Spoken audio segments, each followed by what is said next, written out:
Deuteronomy chapter 14. You are sons of the Lord your God. Do not cut yourselves or shave your foreheads on behalf of the dead, for you are a people holy to the Lord your God. The Lord has chosen you to be a people for his prized possession out of all the peoples on the face of the earth. You must not eat any detestable thing. These are the animals that you may eat: the ox, the sheep, the goat, the deer, the gazelle, the roe deer, the wild goat, the ibex, the antelope, and the mountain sheep. You may eat any animal that has a split hoof divided in two and that chews the cud. But of those that chew the cud or have a completely divided hoof, you are not to eat the following: the camel, the rabbit, or the rock badger. Although they chew the cud, they do not have a divided hoof.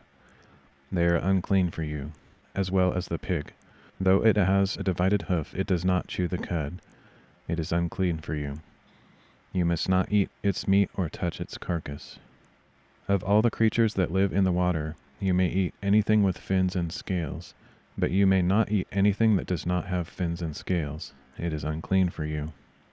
You may eat any clean bird, but these you may not eat: the eagle, the bearded vulture, the black vulture, the red kite, the falcon, any kind of kite, any kind of raven, the ostrich, the screech owl, the gull, any kind of hawk, the little owl, the great owl, the white owl, the desert owl, the osprey, the cormorant, the stork, any kind of heron, the hoopoe, or the bat. All flying insects are unclean for you. They may not be eaten. But you may eat any clean bird.